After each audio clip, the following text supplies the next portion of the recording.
My dear crystal lovers, welcome back to the channel, and if you are new around here, my name is AM and I am the founder of AVIUVI. AVIUVI is a web shop where you can find the most amazing and sustainably sourced crystals from all over the world. Today I'm giving you another vlogcast, and this one is all about the summer solstice on June 21st. This is the longest day of the year, but it is also really kickstarting the summer season here in Denmark. For the next 3 months, temperatures rise and nature is in full bloom. Obviously, the summer solstice was celebrated in these regions for thousands and thousands of years. However, in more recent times, this very natural tradition was hijacked, like so many other celebrations, by Christianity. Like in so many other natural spiritual traditions, the sun was at the focus of spirituality here in these regions, and the fires that were really intended to celebrate the sun on this bright night were, in the name of Christianity, used to burn women and men and children. And to this day, it is still tradition here in Denmark to burn a human-sized female doll on the fire. Sankt Hans, which is the name of this tradition, is on the 24th of June, so 3 days after the summer solstice, just like Christmas here is celebrated on the 24th of December, 3 days after the winter solstice.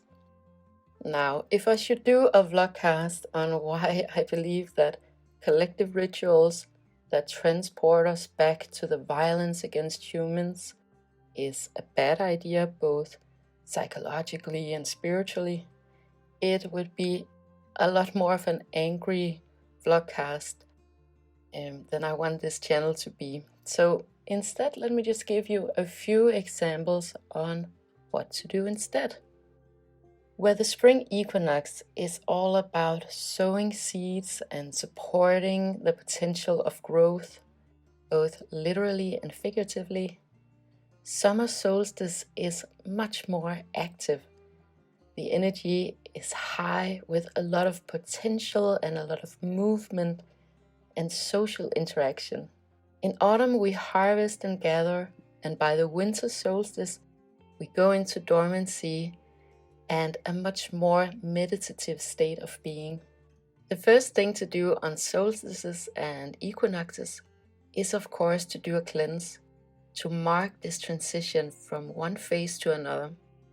Cleansing can be done in so many ways, so whatever you feel comfortable with.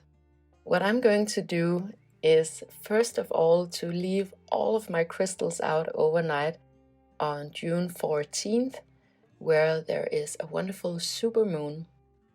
A supermoon appears bigger in the sky, so it appears magnified. So this is a great day to perhaps leave behind and release what you no longer need of what you've emotionally accumulated since spring equinox. On the 21st, I'm going to do a ceremonial cleanse in the house where I burn sage. Make sure to get the smoke way out into the corners and then air out everything afterwards. On a more practical note, giving your home a thorough clean is also something that you can do and that I would definitely recommend, as well as bringing in fresh greenery. To clean the body, you can of course use a natural body of water, but you can also do a salt scrub and also eat fresh vegetables and fruit all day long. This is a great day to set your intentions for the next 3 months. I found that when I follow the natural cycles of nature, everything just flows much more effortlessly. When you contemplate what it is that you want and need and desire, first of all, it provides you with a lovely little serotonin rush. And secondly, it gives you an intended time to reflect on what you want to prioritize. My practice is that I pair my intentions with one or several crystals. It makes it easy for me to recall the emotions on a daily basis going forward. I can have the crystal around me or wear them as jewelry, and physical objects that just represent the direction that I want to move in. To be in nature on this special day is of course ideal, but if you are in the city, I suggest that you take a little break on a green spot to feel the earth beneath your feet and to be grateful for this abundance of nature that is all around. If you have written down your intentions on paper, making a fire and burning the notes can be a ceremonial way of releasing them to higher power. Up here in the north, the wreath is symbolic of this cyclical movement of seasons. By making a wreath from things that you found out in nature and let it dry over the next 3 months, will mark this rhythm in a very beautiful way. You can hang the wreath on the door or have it as table decoration and decorate it with crystals or candles. And by the end of the season, you can burn it on a fire as well. And by doing that, putting the ashes back into nature. Something fun to do is also to make a summer solstice elixir. Every summer, my mother-in-law makes an amazing wild elderflower elixir, pouring in all of her love and care, and she preserves it so that we can enjoy it all year round. At this time, I love making all kinds of drinks with lots and lots of fresh mint from the garden. As part of the elixir, you can put a crystal in the drink to amplify your intention. Just make sure that it is 100% safe to put in water and big enough so that you don't swallow it. This summer solstice, I'm starting a gratitude journal to write in every morning. I've done this in different periods of my life, and right now I do have like half an hour in the morning to myself where I just sit and drink my coffee. So instead of course, picking up my phone or the computer, what I want to do is to sit down and write just about 10 things that I'm grateful for that morning.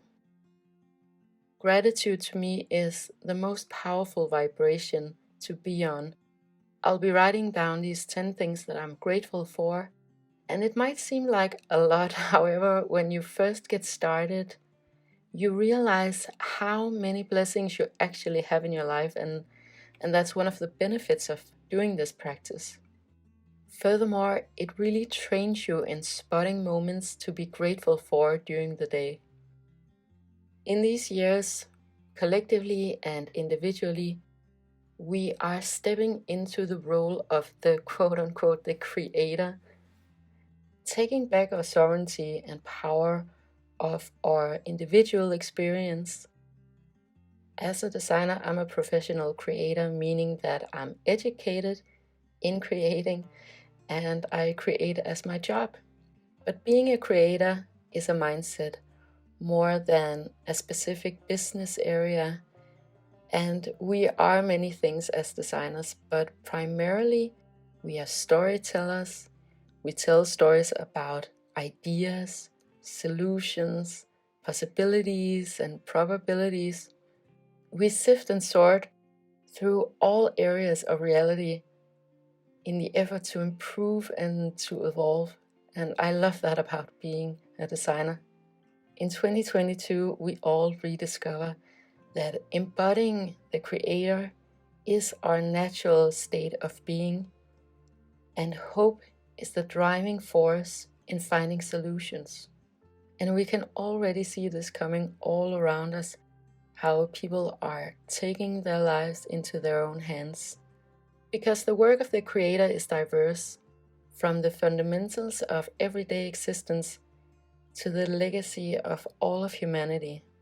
The creator takes the role of the artist, the master crafter, the artisan, and the grand visionary. It's a channeler with creative expressions and a uniquely distinguished style, and one that is uncompromising about their aesthetic. Their individual eccentricity is celebrated because we, as societies, realize that this is where the collective cultural value is, and the abundance that we may lack financially, we will find in the richness of nature and culture. And the summer solstice is the perfect expression of this. So I hope you found this vlogcast helpful. Thank you so much for listening, and if you enjoyed this vlogcast and would like more of this type of content, please make sure to like and share and subscribe. Not only does it help me to know what you want me to talk about, but it also helps others to find this content if that is what they're looking for. I hope you'll have the most amazing day with so much love to you and to yours.